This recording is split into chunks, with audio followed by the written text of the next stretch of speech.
പ്രാർത്ഥിക്കുക. അമ്മേ പരിശുദ്ധമ്മേ, അമ്മേ പരിശുദ്ധമ്മേ, ദേവമാതാവേ, ദൈവമാതാവേ, കൃപാസനത്തിലൂടെ ഞങ്ങൾക്കും ഞങ്ങളുടെ ദേശത്തിനും അമ്മ മധ്യസ്ഥം തേടി തന്ന എല്ലാ അനുഗ്രഹങ്ങൾക്കും കൃപകൾക്കും ഞങ്ങളിപ്പോൾ ഹൃദയം നിറഞ്ഞ നന്ദി പറയുന്നു. അമ്മേ പരിശുദ്ധമ്മേ, ദൈവമാതാവേ, 2004 ഡിസംബർ 7 തീയതി ഉച്ചകഴിഞ്ഞ് 2:30 കൃപാസനത്തിൽ സംഭവിച്ച അമ്മയുടെ പ്രത്യക്ഷപ്പെടലിനെ കുറിച്ച് തിരുസഭയ്ക്ക് സമർപ്പിച്ചിരിക്കുന്ന പഠനരേഖകളുടെ സഭാത്മകമായ പഠനം ആരംഭിക്കുവാൻ ഞങ്ങൾ പ്രാർത്ഥിക്കുന്നു. അമ്മേ പരിശുദ്ധമ്മേ, ഭൂസ്വർലോകങ്ങളുടെ രാജ്ഞിയായ അങ്ങേയ്ക്ക് ഭൗമസംരക്ഷണത്തിനായി പ്രപഞ്ച പ്രകൃതിയെ തന്നെ തിരുസഭ പ്രതിഷ്ഠിക്കുവാൻ ഈ പ്രത്യക്ഷീകരണം വഴി ഇടയാക്കണമേ. പരിശുദ്ധമേ, ജപമാല മാതാവേ, സകല കൃപാസനം പ്രാർത്ഥനകളോടും ചേർത്ത് ഞങ്ങളിപ്പോൾ പ്രാർത്ഥിക്കുന്ന ഈ കുടുംബത്തിന്റെ പ്രത്യേക നിയോഗം പറ മക്കളെ.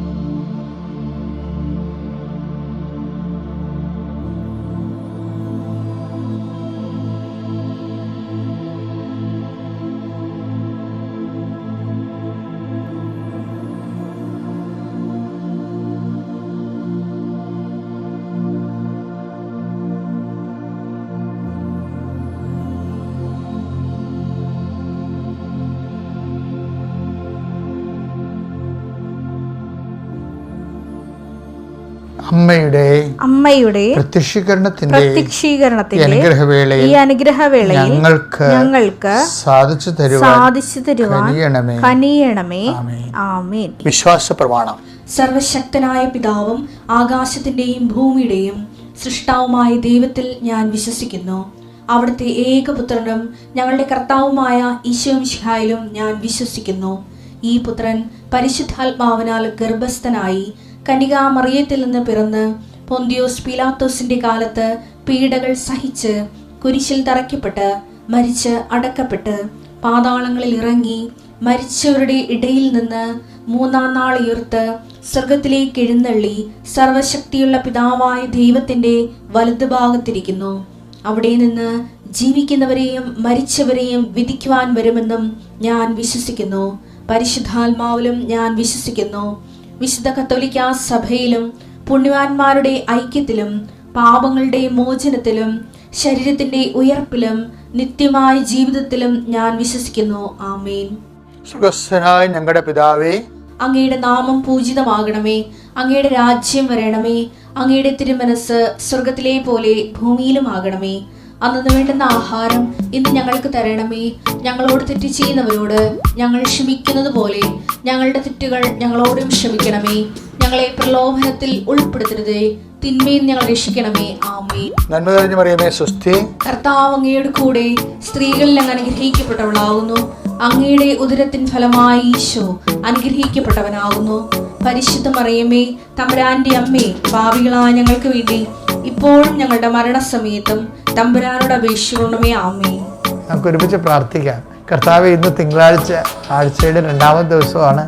ആൾക്കാർ ഒത്തിരി പേര് ഓഫീസിൽ പോകുന്നവരുണ്ട്, അഡ്മിഷന് പോകുന്നവരുണ്ട്, ഒത്തിരി പേര് അഡ്മിഷന് പോകുന്നവരുണ്ട്, ഒത്തിരി പേര് ഓഫീസിൽ പോകുന്നവരുണ്ട്, അതുപോലെ തന്നെ ഒത്തിരി പേര് ബാങ്കിൽ പോകുന്നവരുണ്ട്, ഒത്തിരി പേര് വിസ ഇൻ്റർവ്യൂവിന് പോകുന്നവരുണ്ട്, അതുപോലെ തന്നെ പാസ്പോർട്ടിന് പോകുന്നവരുണ്ട്, വസ്തുവിൻ്റെ വിൽപ്പനയ്ക്ക് പോകുന്നവരുണ്ട്, രജിസ്ട്രേഷന് പോകുന്നവരുണ്ട്, വേലി കെട്ടാൻ മതിൽ കെട്ടാൻ പോകുന്നവരുണ്ട്, വീട് വെക്കാൻ പോകുന്നവരുണ്ട്, എഞ്ചിനെ കൊണ്ട് വരപ്പിക്കാൻ പോകുന്നവരുണ്ട്, നമ്പറിടാത്ത ഭവനത്തിൽ നമ്പർ ഇടിക്കാൻ പോകുന്നവരുണ്ട്. കർത്താവേ, അങ്ങയുടെ മക്കൾ എവിടെയെല്ലാം എന്തിനെല്ലാം പോകുന്നുവോ ഇന്ന് അവിടെയെല്ലാം I will come with you wherever you go എന്ന് പറഞ്ഞതിലാണ് ഞങ്ങൾക്ക് ഉറപ്പ്.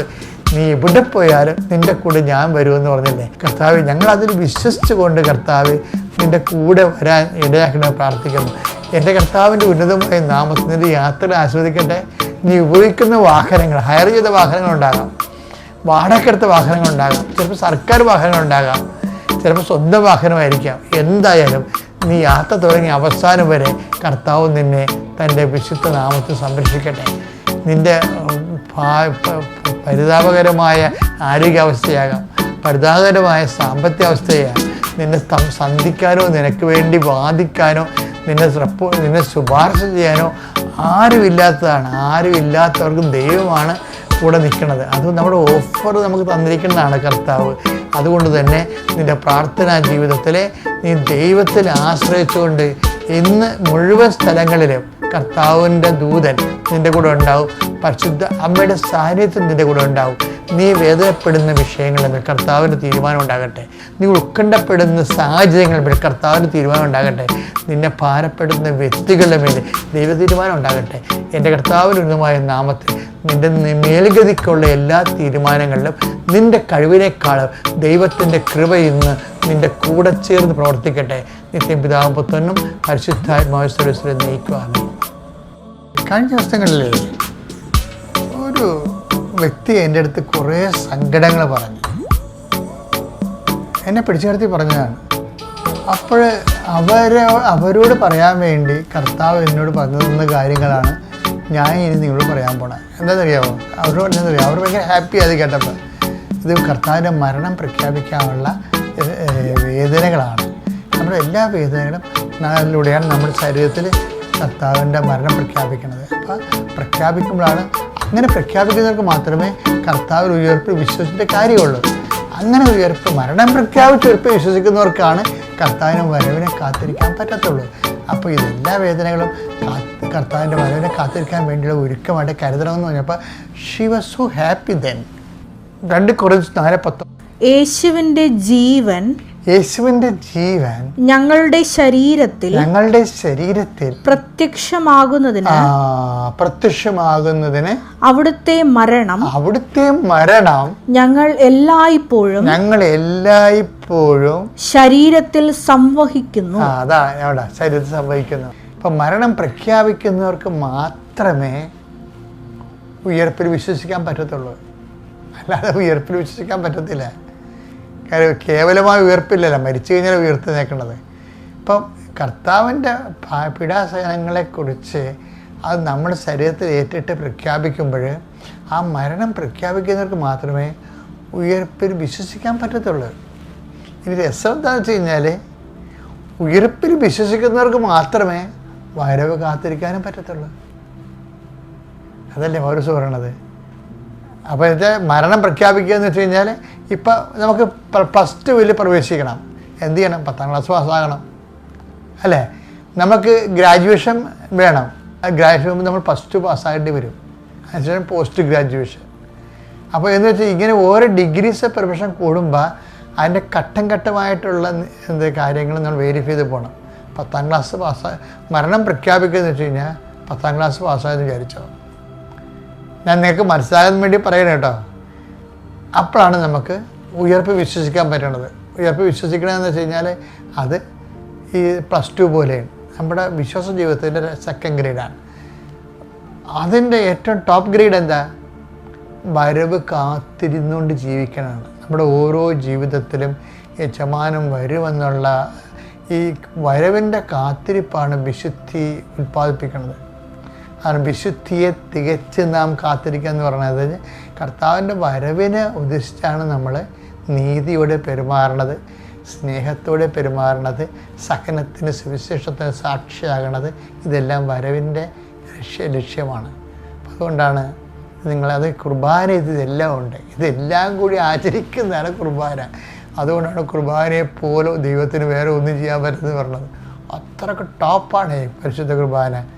1 Corinthians 11:26 നിങ്ങൾ ഈ അപ്പം ഭക്ഷിക്കുകയും ഈ പാത്രത്തിൽ നിന്ന് പാനം ചെയ്യുകയും ചെയ്യുമ്പോഴെല്ലാം കർത്താവിന്റെ മരണം അവന്റെ പ്രത്യാഗമനം വരെ പ്രഖ്യാപിക്കുകയാണ് ചെയ്യുന്നത്. അതാണ് സംഭവം. ഇപ്പം പ്രഖ്യാപനമാണ് എൻ്റെ ഇത് വരുന്നത്. ഓരോ സഹന സാഹചര്യങ്ങളിലും വരണത് കർത്താവിൻ്റെ മരണത്തിന് പ്രഖ്യാപനമാണ്. അതെന്താണ്? അവൻ്റെ പ്രത്യാഗമനം വരെയാണ് അത് നമ്മൾ ചെയ്യേണ്ടി വരണത്. ഇപ്പം ഇതിൻ്റെ അകത്തുള്ള ഒരു സെക്ഷൻസ് ബൈ സെക്ഷൻസ് ആഴമായിരുന്ന, ഇപ്പം എന്തെങ്കിലും ഒരാൾ നിന്നെ കുറ്റം പറഞ്ഞു, ഒരാൾ നിന്നെ ഇടിച്ചു താത്തി, ഒരാൾ നിന്നെ അപമാനിച്ചു, അപ്പോൾ അതെല്ലാം ഈ മരണത്തിൻ്റെ പ്രഖ്യാപനത്തിലേക്ക് മാറ്റിയിട്ട് നമ്മൾ കർത്താവിൻ്റെ ഉയർപ്പ് വിശ്വസിച്ച് വരവ് കാത്തിരുന്നു കൊണ്ട് അതിജീവിച്ച് മുന്നേറണം. ഈ ക്രിസ്ത്യ ജീവിതം ഭയങ്കര രസമാണ്. പക്ഷേ ഒരു നോൺസെൻസ് പാർട്ടിക്ക് ഇതൊന്നും പറ്റത്തില്ല. അതുകൊണ്ടാണ് സുവിശേഷം എപ്പോഴും അപ്ഡേറ്റായിട്ട് ജീവിക്കാൻ വേണ്ടി നമ്മൾ നിരന്തരം സുവിശേഷം, ഇപ്പോൾ എല്ലാവരും ഇപ്പം അച്ഛൻ സംസാരിക്കണില്ലേ, എന്തിനാ ഉദ്ദേശിക്കുന്നത്? ഡെയിലി ബ്രെഡ് എന്നാണ് പറയണത്. അത് ആ ദിവസങ്ങളിലുള്ള ഭക്ഷണം കഴിച്ച് നമ്മൾ സത്യസന്ധമായിട്ട് ദൈവത്തെ അന്വേഷിക്കുന്നവരും തേടുന്നവരും വിശ്വാസത്തിൽ ഉറച്ച ജീവിതം നയിച്ച് നല്ല ദൈവസ്നേഹത്തിൻ്റെ സാക്ഷികളായി ജീവിക്കും. Praise the Lord.